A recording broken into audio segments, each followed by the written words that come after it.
Beyond the Clef is presented by Director's Choice.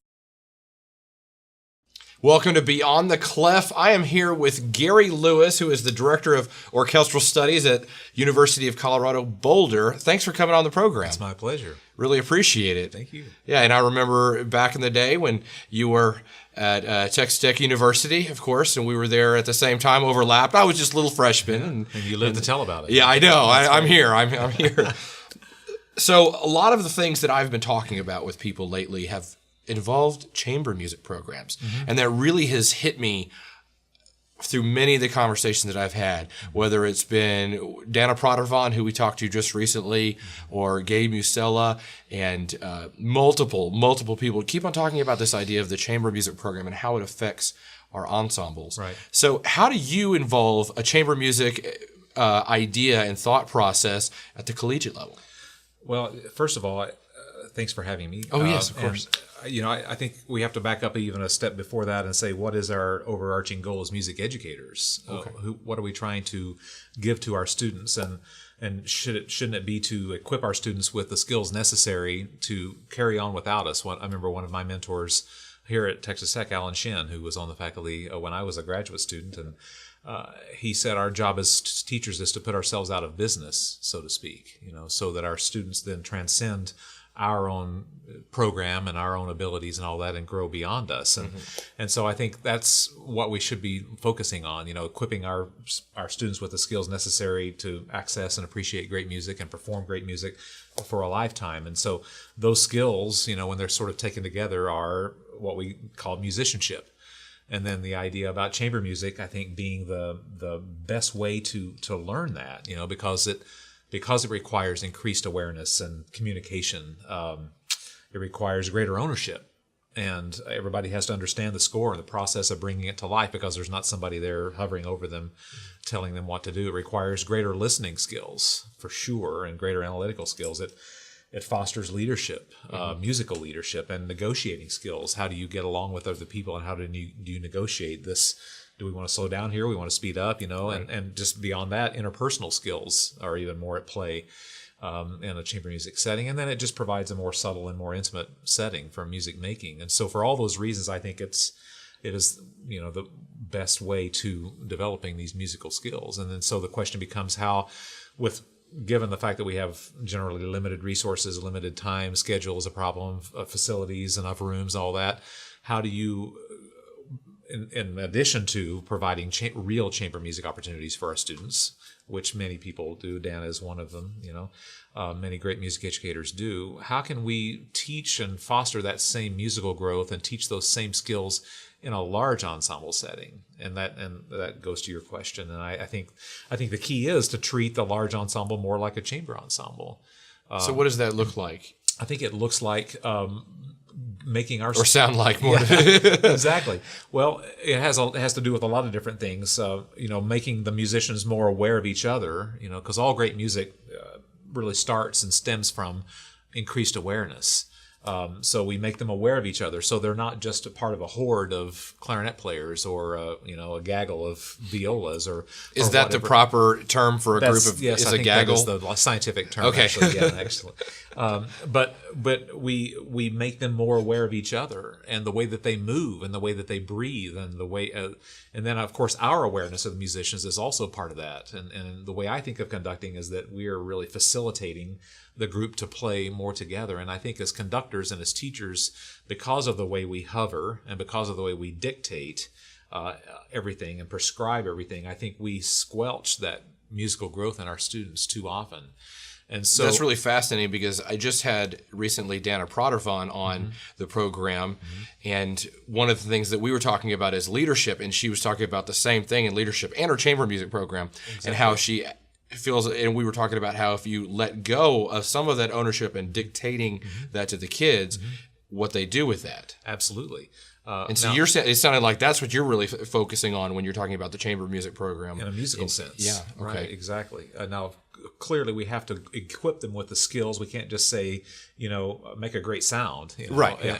We have to teach them how to do that. We have to give them the technical knowledge and understanding and all that. But as we're doing that, I think we also need to introduce opportunities for them to express themselves, to communicate better with musicians instead of relying on us for everything. I'll never forget one of the summers I was at Tanglewood. Simon Rattle, who's now the music director of the Berlin Philharmonic, was there guest conducting, and I'll never forget him stopping the orchestra and saying, "Look, I don't have time to do my job and yours." Now, as if we could just say that to an eighth grade orchestra or band and it would be beautiful, but the point's well taken in that things like playing together and playing in tune, of course we have to teach them how to do that, but really that falls under their side of the ledger. And the more we're dictating that, once we've given them the skills and manipulating that all the time, they never really grow. It's like, if my 2-year-old, if I hold his hand when he's crossing the street until he's a senior in high school, not only will it be awkward, but he'll never develop the skills to do that. And so we have to let them fall. We have to, when they're learning how to ride a bike, there's going to be some falling going on. And so teaching them where to listen for the ensemble, where is the pulse in the group, and not one that's necessarily being mechanically foisted on the group, but how do you listen? How do you stay together? To whom are you listening? There's a phrase that I use often, which is that we hear with our eyes. And the fact that there's a difference between hearing and listening. You can hear that there's a buzz in the HVAC system, but if you really focus on it, it becomes something much greater, And so listening implies something that's focused and that's directed. And so that's another way of in making your large ensemble like a chamber music experience. Focus their listening to a certain thing. We're listening for this color here. We're listening for the pulse over here. We're listening for balance here. And so you're directing their ears in a way, they're listening in a way that makes it much more focused and much more helpful, rather than making everything come through us and through our conducting and our beat. We're equipping them with the skills to communicate, and groups will always play better together, better in tune, but with better balance if the musicians are aware of each other just as much as they are aware of us. And I'm going to assume that at some point you weren't born as Gary Lewis that had this thought. At some point you were thought, how have you transitioned from, let's call it a traditional sense of what you're saying, it's coming through me, to this thought of you're putting it on them. How has that affected the sound of your ensemble and your teaching and the program? Well, I think it helps it to grow exponentially faster. Okay. Because the students are aware of their responsibility within the group. You remember the book by Stephen Covey, The 7 Habits of Highly Effective People. It was a really influential book 20 or 30 years ago, and I'll never forget one of the ideas, the premises in there was responsibility, and he actually spelled the word response-ability. So giving people the ability to respond to their environment. And I think as music educators, that's largely what we need to be doing. We should be creating people who are going to grow beyond us. We're creating independent musicians that can be responsible for their own selves. So giving our students the ability to respond to what's around them is this whole idea. And I feel like that's also not just a musical thought too. There's so much of what I'm doing because I feel like teaching is one of the most important things that we can do for a free and democratic society. Exactly. And so I have to create good people that are going to carry this forward. And I'm always thinking really that music is the way to teach kids to be good people, to work together. And the future of our world is going to be people who can communicate with each other and not have to wait for their boss to tell them how to communicate with each other. To think creatively. Right. Absolutely. And that's why educators like Dana Proterbond and others who are such great teachers of humans, they give them the leadership skills, and what we're talking about here is just a bit more focused on the musical artistic side of things, but it's exactly the same idea. So, and as a conductor then... Right, yeah, I was going to say, so how do you do that as the person that's on the podium right then? Yeah, I think... And how has that changed your conducting? Well, it's changed it, incredibly so, and I owe a lot to, all of my teachers, and mentors, but not the least of whom was Gustav Meyer, and the way that he taught conducting and the way that he conducted was in a way that facilitated this, but didn't dictate everything. If you think about the beat, in fact, one of his sayings was "death to the beat," and so we had T-shirts made that said, had a skull and crossbones, and because the beat is only an organizational tool. It's like out here in West Texas, there are fences, out on the plains, and the fence posts are not the fence. The fence is the wire that's strung between those fence posts, and those posts are only there to hold up the fence, And so if is in music, those bar lines are really only there as an organizational tool. And so much of music transcends those beats. The downbeat is not necessarily the most important. Music is like rhetoric, it's like language. And so there's inflection. You always know when you get to the peak of a phrase, because that's where your voice becomes the most intense. And then you always know when somebody's about to come to the end of a sentence, and you can interrupt them because their voice goes down, period. So, yeah. And so, yeah. So music making is much the same way. And the more we are anchored to the beat, and the more we are anchored to the downbeat, the less expressive our groups are going to be. Back to the idea we talked about earlier about everybody's concept of where the pulse is coming through the one person on the podium and then back, as opposed to the synergy that happens when they're aware of each other and we're directing their ears. Because, in bands, the pulse is often somewhere here and over there. In orchestras, it's often in the cellos and basses, or the snare drum is driving it, or, there's an ostinato here that everybody else has to sort of play with. And not only from just a precision ensemble pulse standpoint, but also from a color standpoint and a balance standpoint, and what role are you playing? So not everybody has, if everybody has forte and everybody plays forte, then we don't have the kind of balance that we need. So playing to your role and not just to the dynamic on the page. All these things require a heightened sense of awareness. And I think as conductors, if we're just wailing away on the beat all the time and not showing and sharing and allowing them to listen and connect with each other, I think it can hinder the group. Or on the opposite side of the page, if we are moving in a way that's connected to the pulse of the group, but is showing the musical ideas, transcending those beats, showing the line, then I think that also communicates something.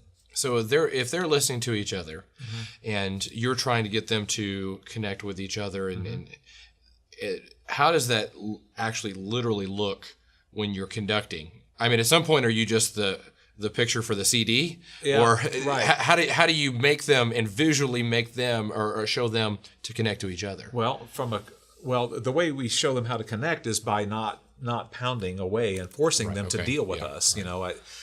There's the joke about the conductor who was so bad that the musicians had to have their stands fitted with airbags, because we're just crashing all the time, and not allowing them to be aware of each other and aware of where the pulse is residing in the group.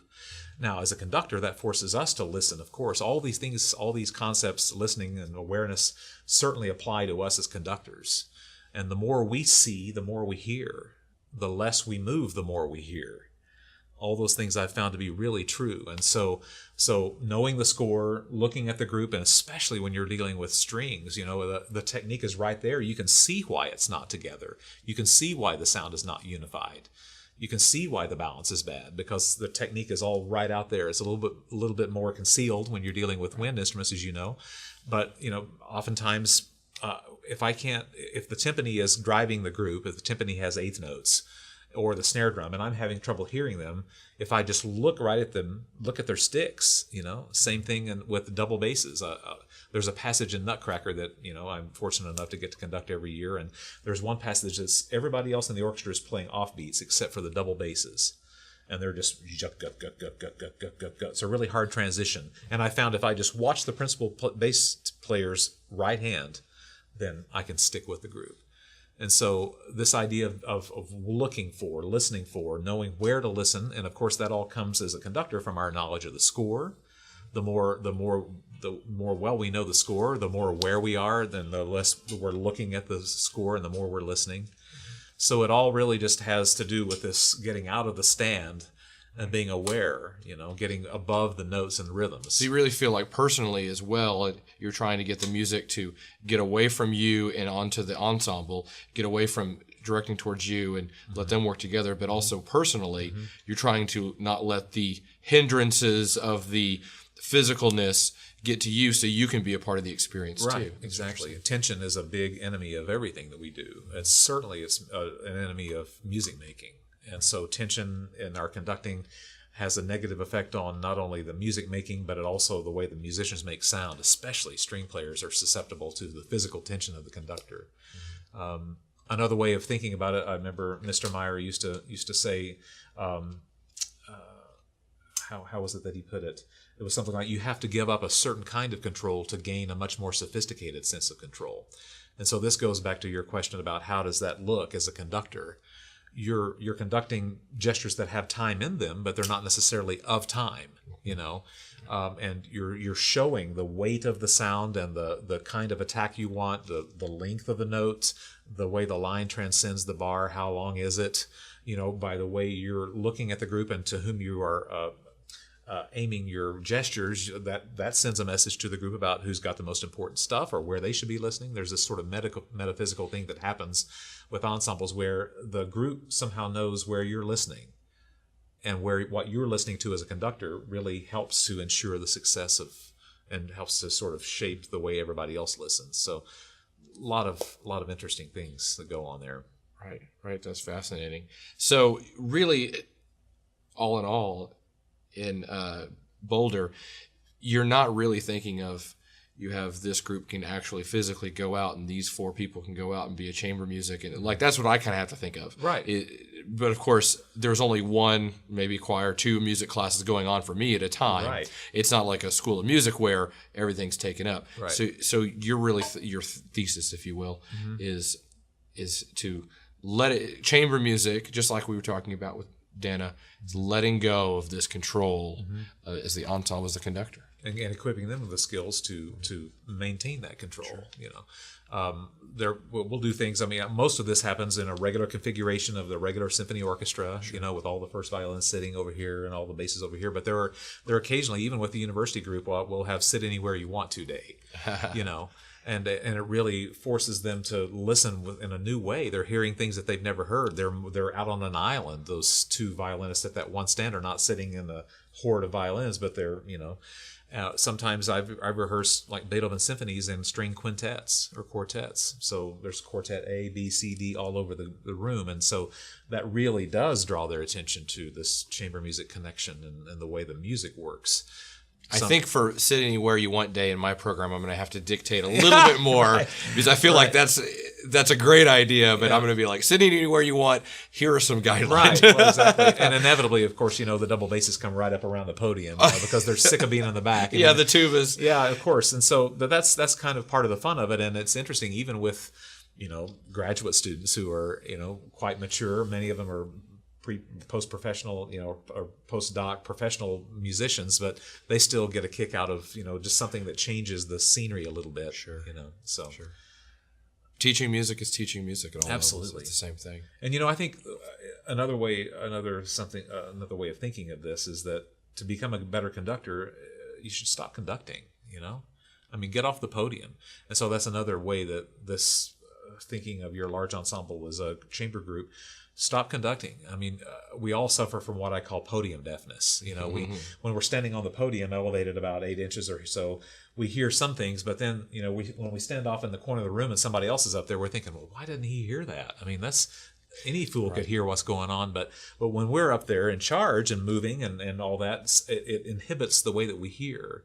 And so I don't know why that is or what that is, or maybe you do, but I always have that problem with my assistant. My assistant knows now. When I first started doing it, it freaked him out. Yeah. But sometimes when I'm doing something on the middle school level, we're tuning, we're a dip, and I'm like, I can't figure out if they're sharp or flat. And I'll have that problem. And I say, what do you think? And he can hear it. Yeah. It's the exact, or, when you're off that podium deafness, I've really never thought of it that way. Yeah. But why is that? Well, much of it has to do with just cognition. Conducting is one of the most complex mental exercises you could ever engage in, I think, because you're taking this information that's conceptual, and you have this aural model in your head that's playing while you're listening to the group, and you're measuring what they're doing, assessing it against this aural model, and you're moving and you're initiating all this and driving it musically. You're trying to be inspiring at the same time you're listening and trying to assess how your gesture is actually affecting what they're doing.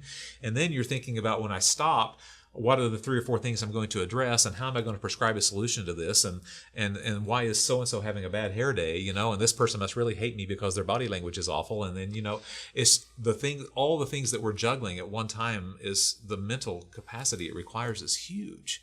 And so I think I need to go get my principal real quick. Right. You got to tell her that. Exactly. And so it takes a lot of experience and knowing how, and it also takes study, and it takes knowledge of the score, and it takes an awareness and experience of how to listen to a group. Where do you listen? Listening for the pulse over here, listening for the balance of this, having your study, having really informed your understanding of the score so that you have a strong aural model. Because you know as well as I do, if your ideal sound of the group is not really honed, then your group is never going to rise above mediocrity, because all groups are a reflection of the expectations of the group and of the person in front of them. And so if we have a really highly tuned, highly detailed aural model of how this group should sound and how this piece should sound, then we're going to have a much better chance of getting our group to rise to that model.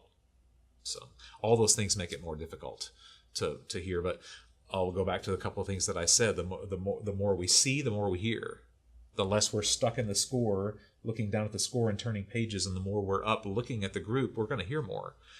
And from a physical/tension standpoint, the more we're moving in a way that's not connected to the music, the less we're going to hear. So there are physical and awareness issues involved as well as just the cognition of it. So. Professor, thank you so much for being a part of this project. I'm really fortunate to get to have you on. And, no, it's my pleasure. And that you were in town and we got to do this live right here. My pleasure. So thank you so much.